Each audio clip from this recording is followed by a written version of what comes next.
Hey, what's good, everyone? Twisted here with the Open Sorcery, and today we're going to be talking about quite a bit. Being that we have quite a few astrological events that are coming up within the next few days at the time of this recording and all of that. So, the subjects we're going to be covering and all of that, I'm calling this, talk, this monologue, a rose-shaped star, Venus, Da Vinci's Vitruvian man, and a solar eclipse in Scorpio. Now, that is quite a bit to unpack, so I'm just going to go ahead and say that this video, this conversation, this talk right here is serving as a follow-up and kind of like a synthesis of two previous videos that I've done so far on the channel that were astrologically timed and synchronistic in a way that I found for myself and for the Opener Sorcery as a channel and such. But in terms of those, those are the 2/22/2022 portal video and the one about Eckhart Tolle's concept of the pain bodies and, the lunar eclipse that happened around that time, which I was inspired by listening to the album of Kendrick Lamar's that dropped at that time, Mr. Morale and the Big Steppers, which is all about, going ahead and dealing with your trauma, therapy, all these sorts of things. And, not just in a personal sense, but kind of like a transpersonal sense as well. So, in that regard,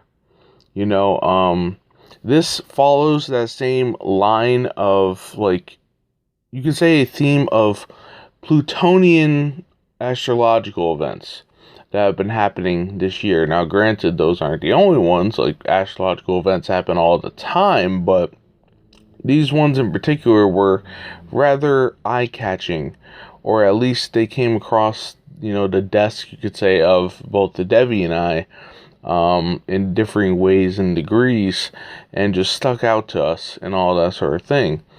So, when it comes to, those right there, I'm going to go ahead and there's going to be quite a few links in the description, and I made sure before actually going ahead and, giving this talk and recording it that I had those, ready, and all that, so they will be provided. There's going to be quite a few for, any sort of additional information that may be wanted past what it is that I happen to speak on at present. But yes, so in terms of, how I myself got, alerted to, there's astrological events and shit going on. It was a video that came up on my YouTube feed due to the algorithm, or you could say coincidence or synchronicity or what have you.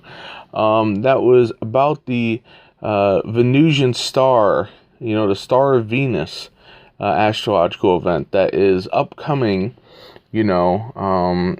on the 22nd of October, I believe, which at the time of me recording this, I don't know how long it will take to upload. I'm going to try to do it as quickly as possible, but it is the 20th right now, so a couple days ahead, and all of that. But yes, in this sort of sense, this video that alerted me to it was by Braca Goldsmith, who I honestly had never seen any of her videos or content beforehand.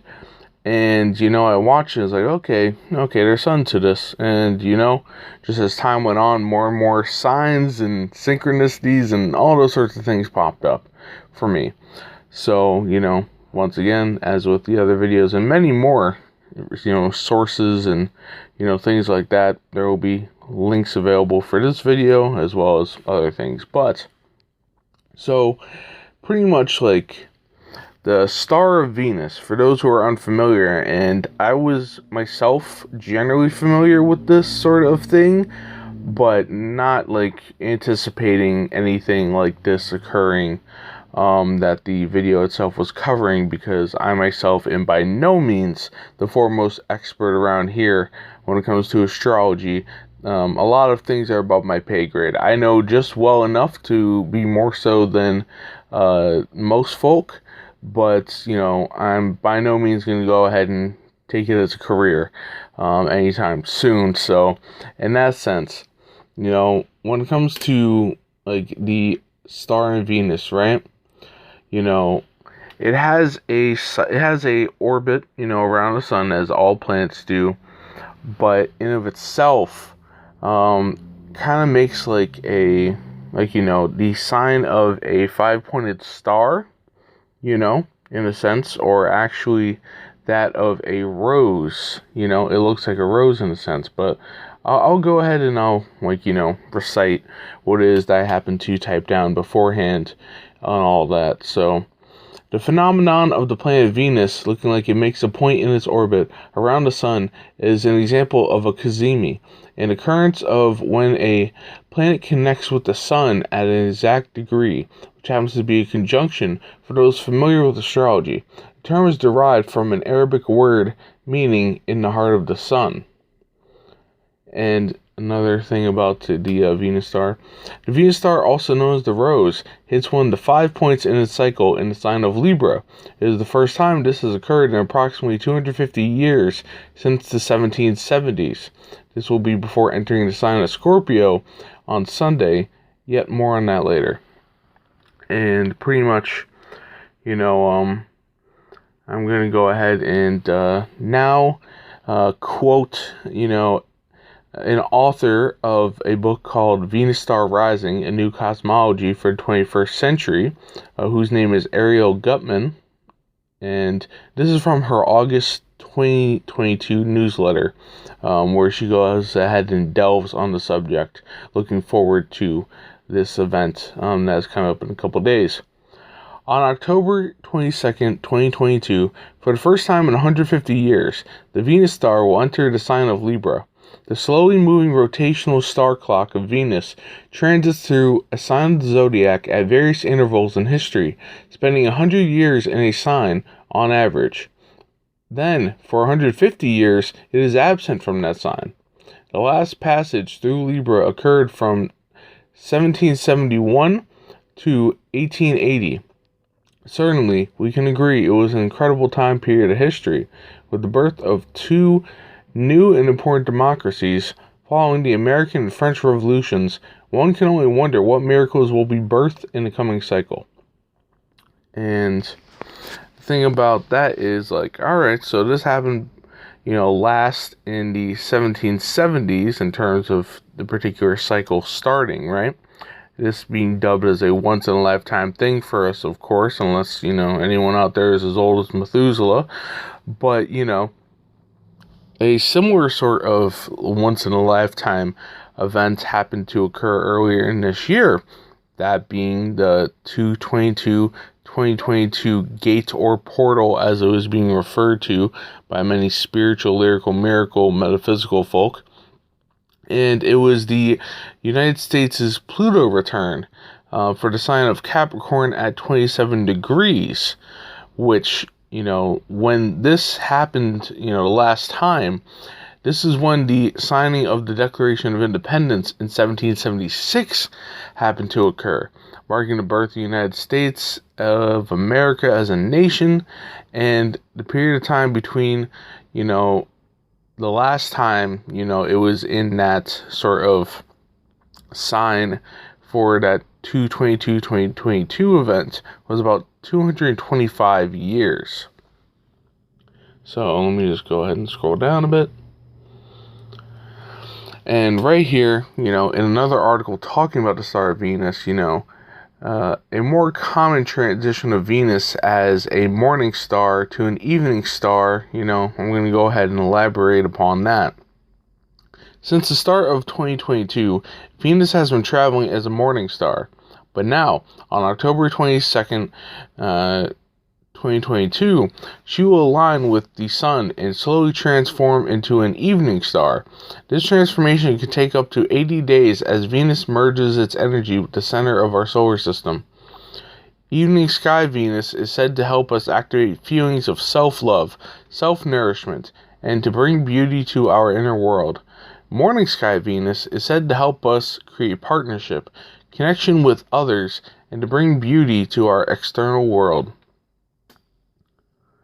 And, when it comes to, as I mentioned before, the path that the planet follows, to complete this cycle, right? It's actually reminiscent of a rose flower. And while I was going ahead and compiling all this information, on the topic and subject, I actually happened to realize, and this could be coincidence, my apologies, this could be synchronicity, but I realized that roses are likely given as a gesture of love, not only necessarily due to their beauty or red color, but because that's what the star of Venus, its rose-shaped orbit looks like, and all of that. Just a little bit of food for thought there. Is that, the case? I can't say with 100% certainty, but it seems rather likely, at least from where I'm standing. It hits right for me. So, when it comes to the Venus star in of itself, right? And, it has 5 points on it, right? So, having 5 points on it, from a symbolic, standpoint, a magical standpoint, the Venus star is actually a pentagram. And, for those who are unfamiliar with, the sacred geometry of a pentagram, and the symbolism of a pentagram, a lot of times, say in the tarot, it is utilized as a symbol of earth and such. But generally speaking, it also happens to symbolize the encapsulation of all 5 elements in the Western magical, tradition and framework and view of things in a spiritual manner. So going from like a descending order to an ascending, or from the bottom, you could say, of the ladder to the top, in terms of, you could say, how transcendent these components are, or at least they're understood and taken on face value. You have earth, you have air, water, fire, and spirit, slash aether. They're both referred to as either or. But and I will say that water or air can be interchanged if you're going ahead and doing such operations such as the LBRP or the LIRP, which is what I'm about to go ahead and talk about right now. And Foolish Fish, the YouTuber, happens to talk about that quite a bit in this series on the LBRP, which, there's going to be links to the, series and different videos and such in the description as well, along with other things. Along with Damien Echols' guided LBRP, I believe it's going to be the abridged version I'm going to go ahead and do, which cuts a few minutes off the runtime as opposed to the full one. But in any case, so the LBRP, the Lesser Banishing Ritual of the Pentagram, and in the LIRP, the Lesser Invoking Ritual of the Pentagram, those two are pretty much like basic bitch 101 Western magical tradition sort of practices that, are used for, as the name implies, one is for banishing, so clearing energy, clearing entities, clearing whatever you want out of the space, whatever it may be, whether it's bad for you, or negative juju, bad juju, or anything like that, or it could be positive, or it could be neutral, whatever energies you don't necessarily want in your area at that time. And then the Lesser Invoking Ritual of the Pentagram in of itself is something that you do to draw in energy, right?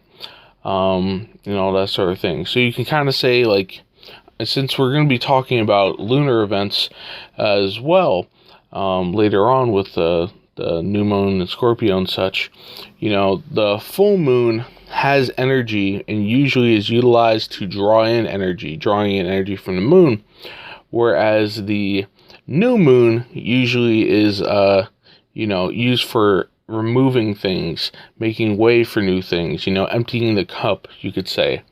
Now, when performing the lesser banishing ritual of the pentagram, it's performed counterclockwise. So, once again, referencing Foolish Fish and me learning this terminology from the Old English, it's called widdershins. And for the lesser invoking ritual of the pentagram, to draw in energy, one would perform that clockwise, which, the Old English of that is diasil.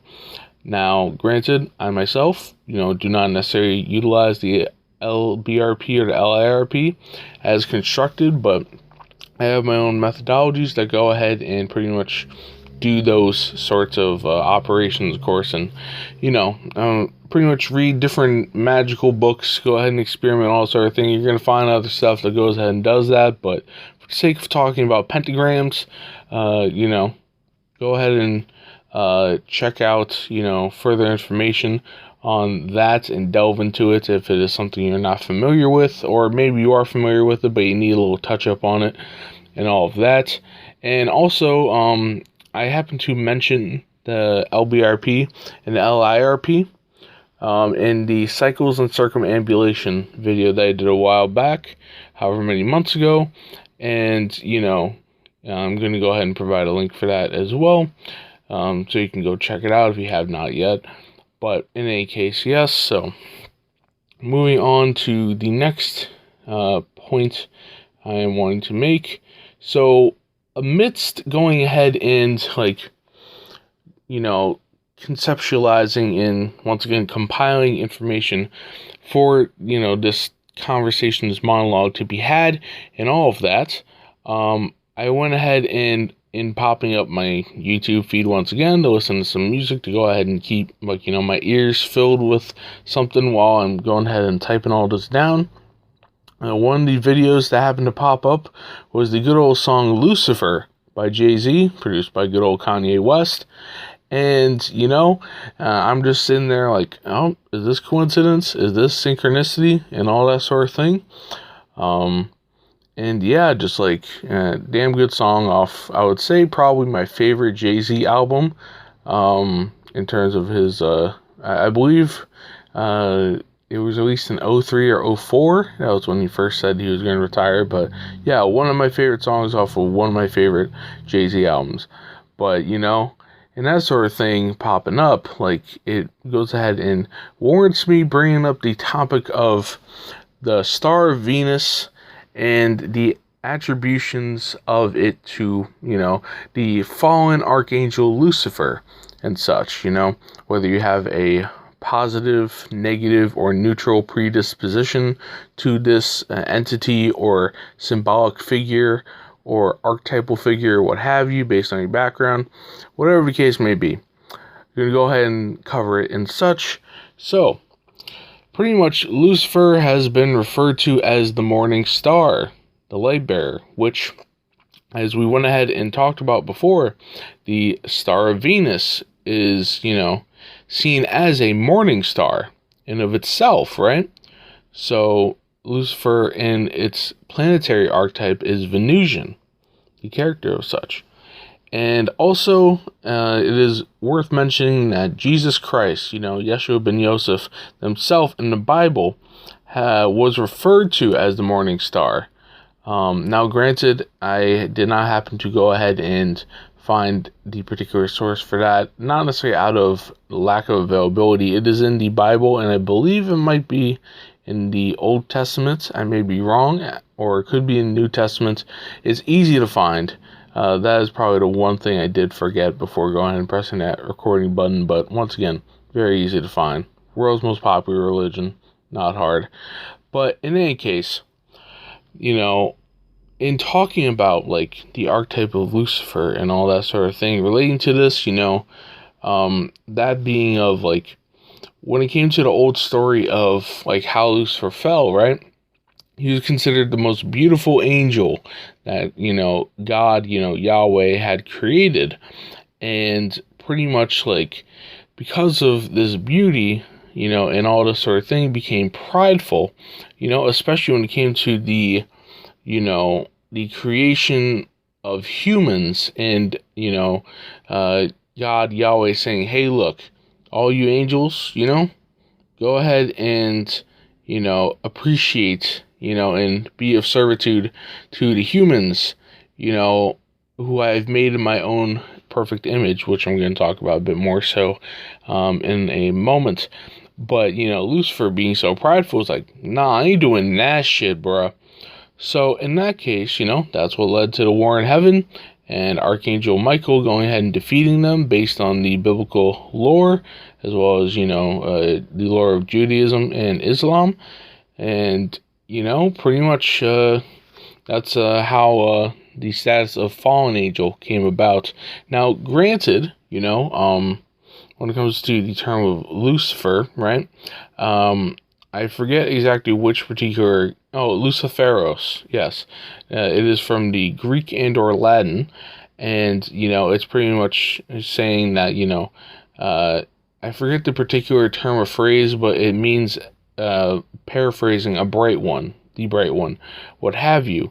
But yes, so generally speaking, Lucifer is associated with the star of Venus.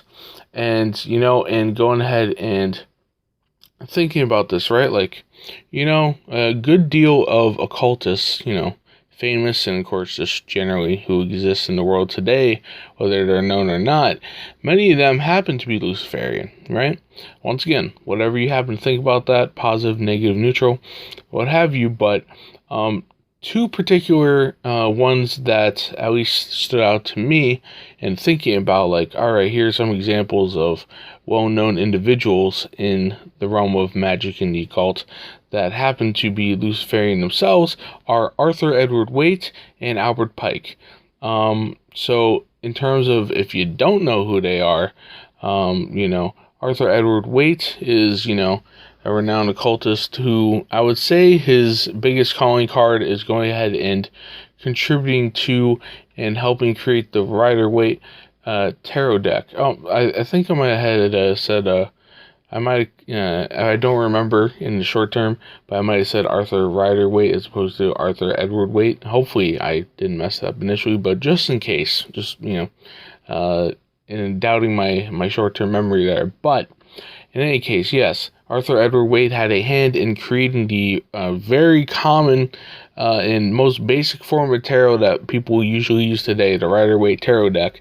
And Albert Pike, who happened to go ahead and be one of the most prominent Freemasons that we know of, and, in the public eye, and, going ahead and being a part of the Scottish Rite, and ascending to leadership within it. I forget the particular title. But yes, he has gone ahead and published many works of a Freemasonic nature. Also happened to be a Confederate general in the Civil War as well. But yes, he went ahead and is most known for Morals and Dogma, which you can go ahead and read for yourself within that Freemasonry in of itself is actually Luciferian in nature. And all that, based on its practices. And in terms of Arthur Edward Waite, you can go ahead and, read, at least this is the one that came to mind for me, because I've gone ahead and checked it out personally quite a bit, is Lucasta Poems and Parables, where he goes ahead and he has quite a few poems near the back end text, in particular that I remember of, that were alluding to being illuminated, the bright light, so on and so forth, Lucifer.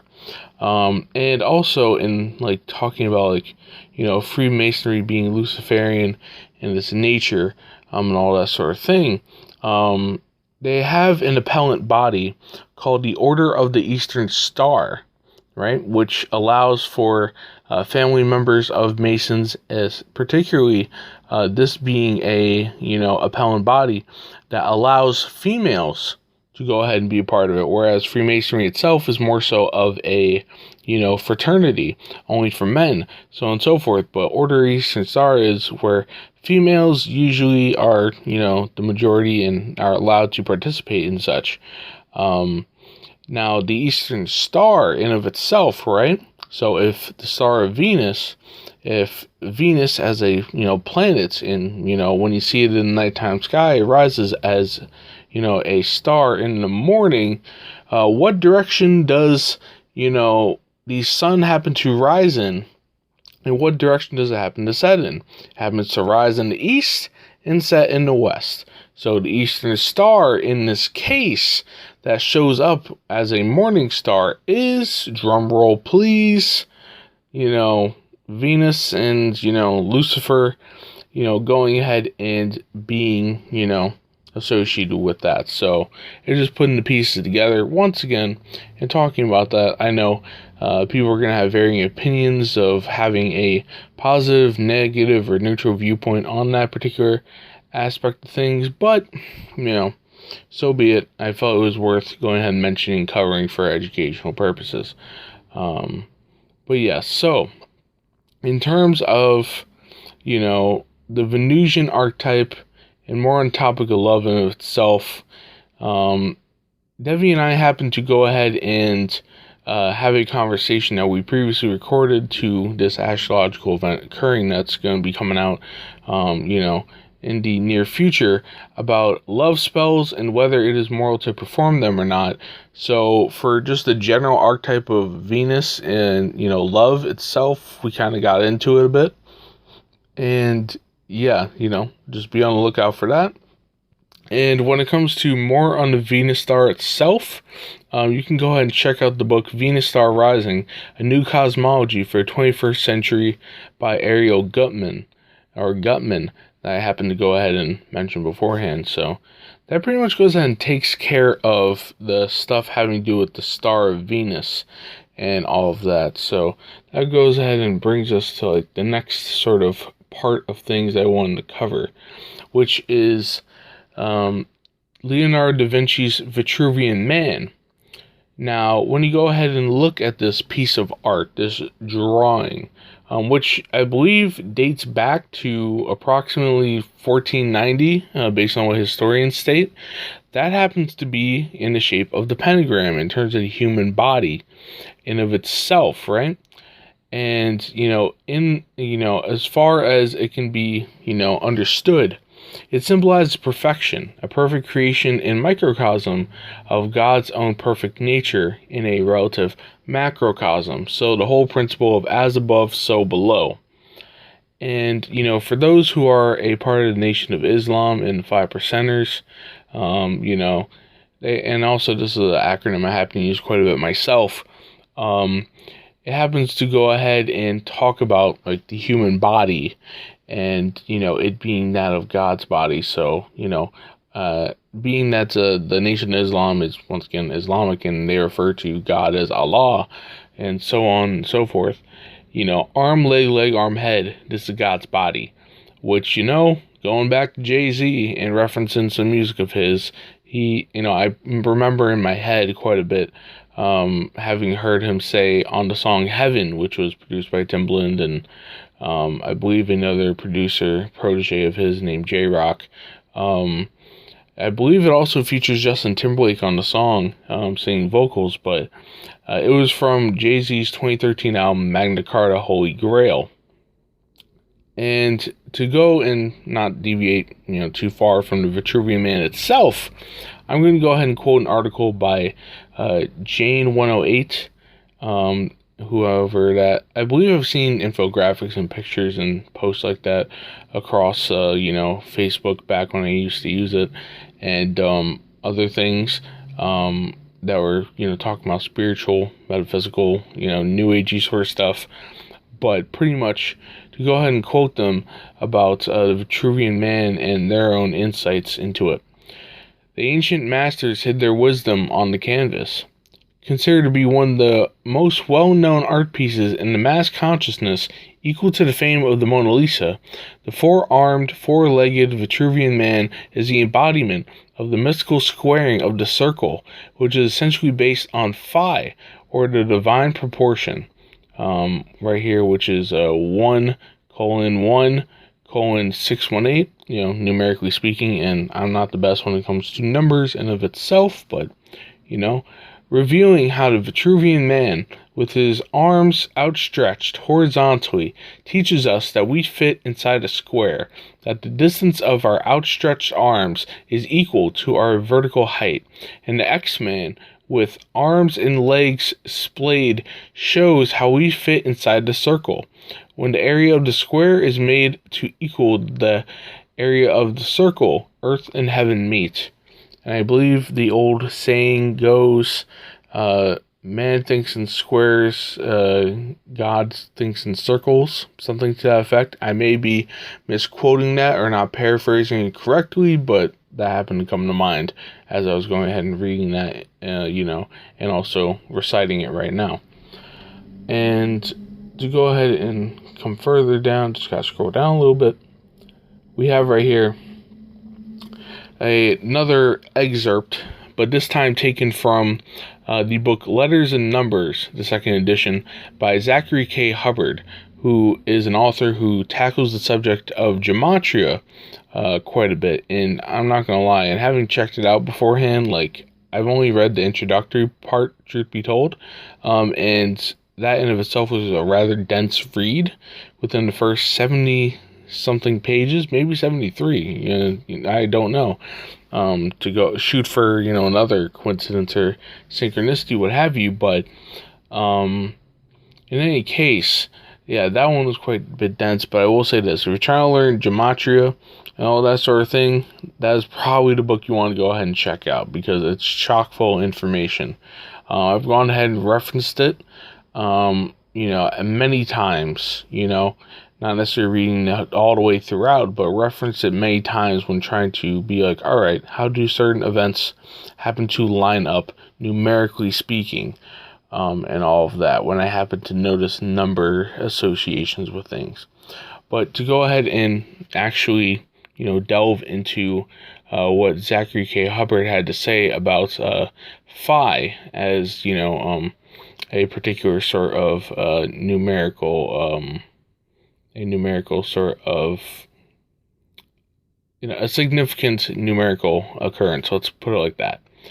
For another once active Greek practitioner and celebrator of gematria, Phidias, who apparently lived from 480 to 430 BCE, or, in other terms of phrase, just BC, the Greek sculptor, whose accomplishments were documented by Plato, including one of the 7 wonders of the ancient world, the statue of Zeus at Olympia, is known for using the mathematics of the golden ratio, phi, 1.61, in all of his works because of its mathematical significance and its aesthetics to the human eye.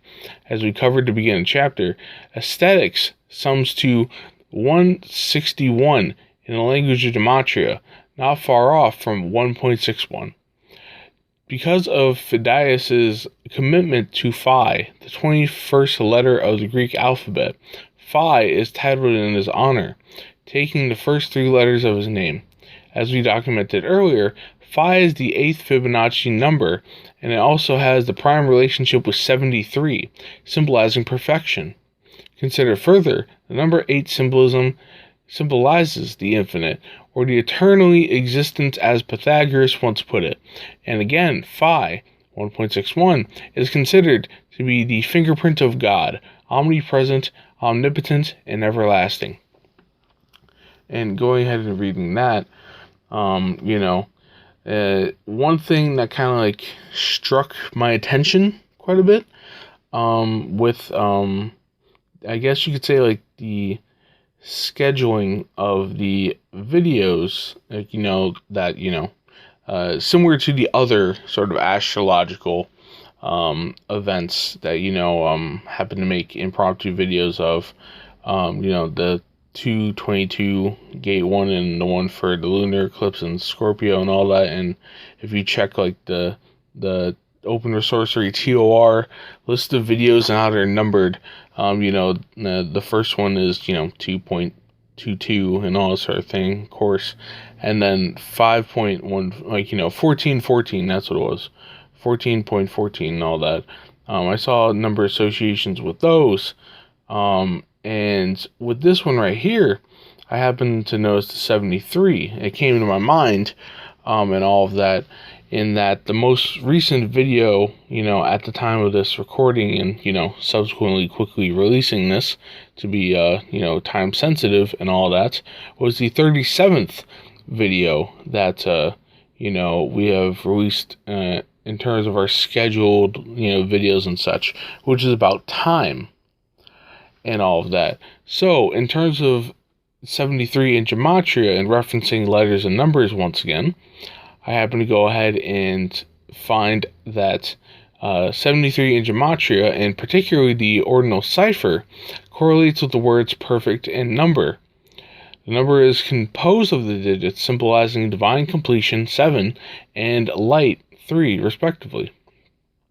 And going ahead and another tidbit about, the importance of 73, this is kind of having to do with, more so the overall calendrical cycle and all of that, which I think I may have gone ahead and it was either in Cycles and Circumambulation or maybe the time video, because I haven't listened to either of them recently yet, but in one of those two, I believe I went ahead and talked about calendars and all of that, the Gregorian and Julian calendar.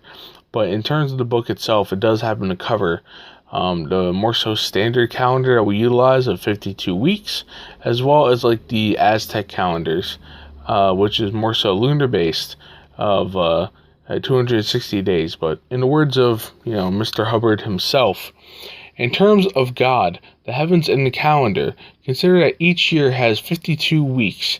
In the case of the Aztec calendars, every 52 years, the 365-day calendar and the 260-day calendar would align.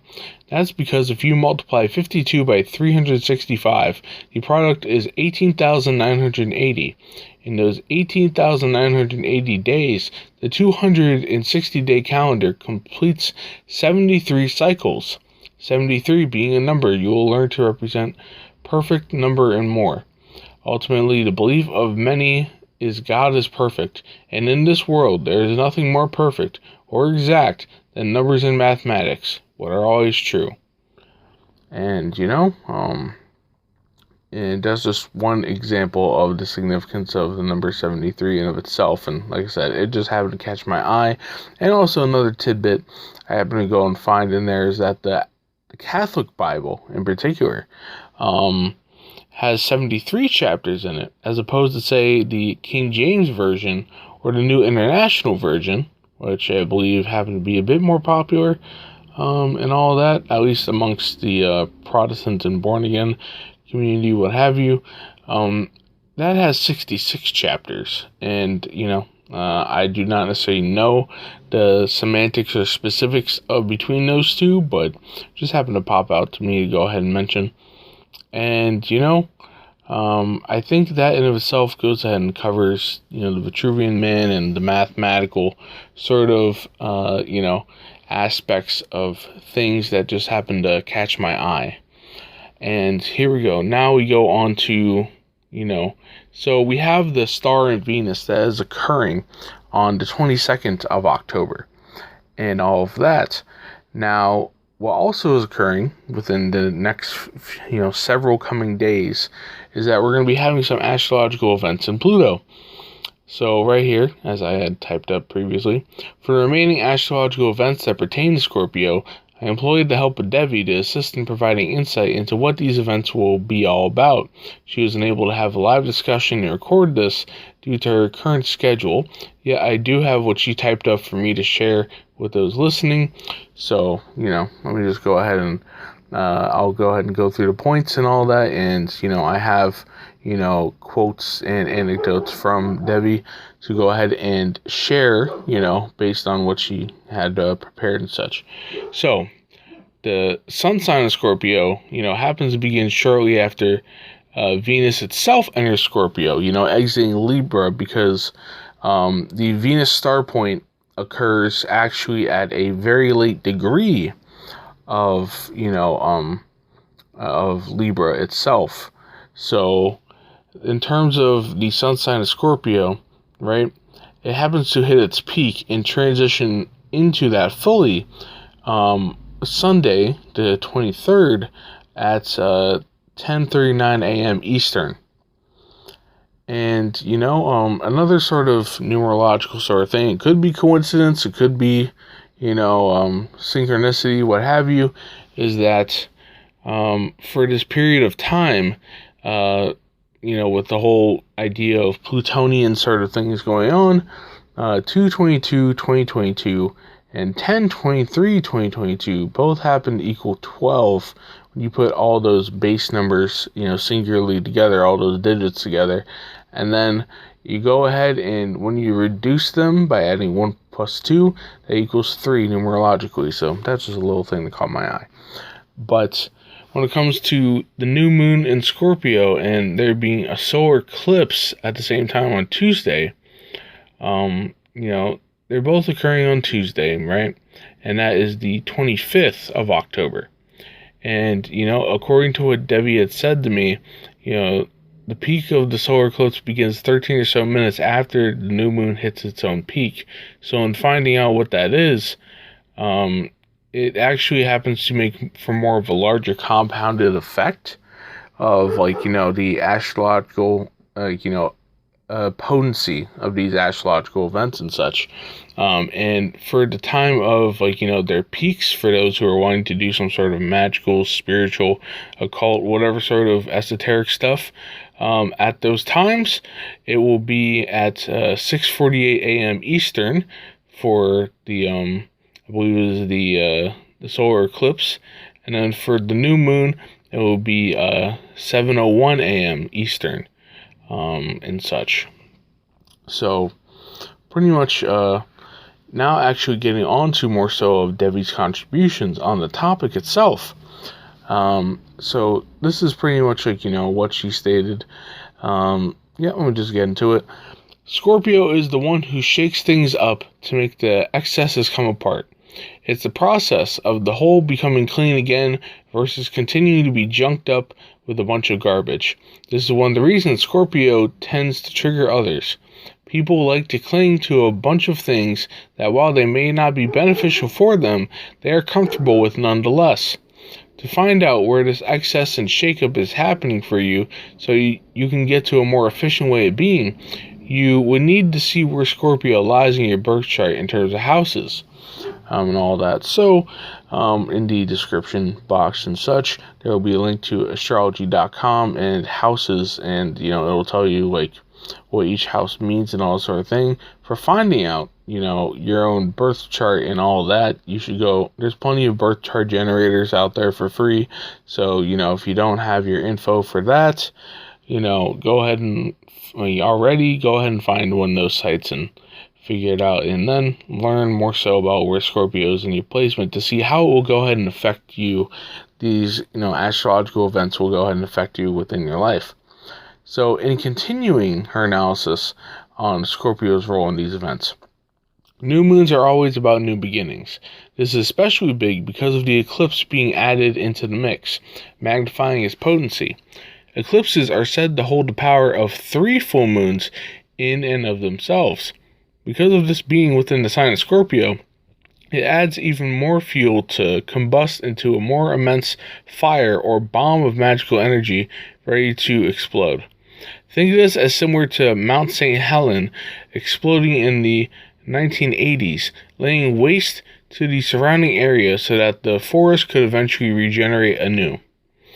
This year has been one of shakeups thanks to astrological events, like the recent Mercury retrograde period last month where it was more impactful because many other signs were in retrograde at the same time. We had much the same happen in May with the lunar eclipse, but in the opposite manner to what's coming up. The lunar eclipse was a full moon in Scorpio, which exposed what needed to break apart. And, at this moment I'm going to take a pause to go ahead and say, this is where the whole pain bodies video comes in that I went ahead and talked about before. So once again, link in the description if you wish to go ahead and listen to that and learn about that concept of the pain bodies and about the lunar eclipse in Scorpio itself, singularly speaking. But going ahead back to Devi and her remarks. This is what this is that full spectrum of light being shown onto the same placement here so that the cleansing can be completed. It has been slow but surely happening throughout the months between these two eclipses. This is the culmination of that happening and the phoenix rising from the ashes to start again. So, in her analysis and all of that, it kind of sparked two ideas of mine, just once again referring, relating it to other, sorts of things. The first one being that recently I've been listening to the song Can't Fight the Moonlight by Leanne Rimes, country and pop singer from the 90s and early 2000s. And, I think she's still producing music, but, this is where, the era when the song came out, being that it was on the Coyote Ugly film soundtrack. And, I consider that as, appropriate to describe just how potency and the potency of and how powerful the solar eclipse and the new moon are. And hey, look, whether you like it or not, you're going to get affected by it. You can't fight the moonlight in this case. And then also, in Devi talking about making an analogy to a phoenix rising from the ashes, for, these particular astrological events, it reminded me of a biblical verse that I happened to hear earlier on in the year, however many months ago, and I kind of jotted it down and all that sort of thing, and it just seemed to be appropriate now, coming to mind. And that is a biblical verse from Isaiah 61:3, which, as translated in the New International Version, goes like this: "And provide for those who grieve in Zion, to bestow on them a crown of beauty instead of ashes, the oil of joy instead of mourning, and a garment of praise instead of a spirit of despair. They will be called oaks of righteousness, a planting of the Lord for a display of his splendor." And for an in-depth breakdown and analysis of that, granted from a Christian perspective, that will be in description once again. So, here we are, right? So, and having covered and talked about these astrological events and all that, compiling some information and some food for thought, right? Well, how is it that we can go ahead and engage, magically speaking, with these particular sorts of occurrences? And, me, going ahead and being Mr. Angel Guy and all that sort of thing, that is what I'm going to go ahead and present right now. Some angels you can go ahead and work with for, the upcoming days and such.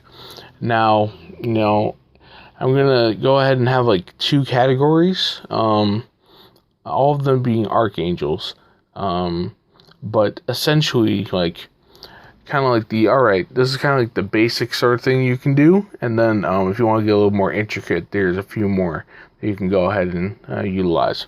So in this case, the basic one, the basic sort of hey, look, this could cover your bases, just like a primary sort of thing, is Archangel Haniel and Azrael, whom I have talked about on the channel beforehand, and Haniel in the case of the Love Spells video that's upcoming. But in terms of how they happen to be associated with these events, Archangel Haniel happens to be associated with the Venusian spear of Netzach on the Kabbalistic tree of life. And Netzach is that of Venus, planetarily speaking. And Azrael happens to be Plutonian in nature, archetypally, and is not necessarily directly associated with the system of the Kabbalistic tree of life or the Sephirot, but you can go ahead and interface with Azrael and it'll work just fine for you, generally speaking. Now when it comes to the actual zodiacal signs, Libra is ruled by Venus itself, and granted entering, Venus, it's the start point is occurring at Venus. It already is in the period of Libra, I believe, by the time of this recording. I could be wrong about that, but in any case, so at that time, around that time, it'll be ruled by Venus, and Scorpio itself is ruled by Pluto, as well as Mars, but, in this particular sort of case, we're talking about, rebirth and all of that sort of thing, so that's more so Plutonian in nature. In regards to, these upcoming days, and essentially, how you can go ahead and call upon them, right? Like what, days will be covered by them. I have listed right here. So generally speaking, at least by my manner of thought at a glance, Friday and Saturday, you can go ahead and call upon Haniel. Sunday, I think both Haniel and Azrael would be appropriate. For Monday, Azrael and possibly Haniel would be appropriate. And Tuesday, I would say Azrael and all that sort of thing. And in terms of the general sorts of aims that, you can go for, I've gone ahead and utilized this combo before in previous instances, and this is kind of like a copy paste of, what I said aloud for myself and others who were present and all of that. So, generally speaking, to provide mental and emotional growth and healing for, insert individuals here for whoever is being done for, whether it's I or anyone listening or what have you, in whatever aspects that need to be addressed presently and in the long run, yet done in a non-detrimental manner for ourselves or others. So for Haniel specifically, for all of us to experience love, especially self-love, in a non-conceited manner for our true selves. This, of course, can include romantic, familial, friendly love, etc. And for Azrael, for any grief that is presently being processed or needs to be processed, to allow for the release of said negative emotions, hurt, pain, sorrow, etc., in a non-detrimental manner for ourselves or others. And to get into the specifics of, the more so intricacies of all right, if you want to go ahead and employ more archangels, to be more so specific and all that, you could go ahead and utilize Gabriel, associated with the moon, the spirit of Yesod on the Kabbalistic Tree of Life, as kind of like a portal, or like a serving as a middleman, a medium to interface with the moon for the full moon and such. Zuriel, who is an archangel who governs over Libra, as well as Barkiel, an archangel who governs over Scorpio. And, being that this is about, the Venusian archetype and, love, beauty, expression, creativity, all these sorts of things, I happen to go ahead and have here Israfel, Islamic archangel of music and song, who is supposed to blow the trumpets that signals Judgment Day. So for any musical or creative endeavors, you can go ahead and call upon them as well. And, truth be told, that's pretty much all that I have prepared to talk about the subject, and I think it was quite a bit. So, yeah, and going ahead and discuss on all of that, when it comes to these upcoming days for these astrological events, which, I'll go ahead and end this by reminding, the particular times of the peaks and such. So, for the, let me just scroll back up here, for the Venus point hitting in Libra in of itself, if I come up here, I believe it is going to be, I do not necessarily, I'm not finding it quick enough, so I won't keep you guys held up. But in terms of the actual sort of ones for Scorpio, right? Right here, the Sun in Scorpio in of itself is going to be at 10:39 a.m. on Sunday, on October 23rd, and for the peaks of the new moon and the partial solar eclipse, which are going to be 13 or so minutes apart, that's going to be October 25th at 6:48 Eastern and 7:01 Eastern. And of course, if you're in a different time zone, you can go ahead and translate that into whatever your appropriate time zone is. So with that all well and said, this is Twisted with the Open Sorcery, and stay frosty, Neguses. Peace.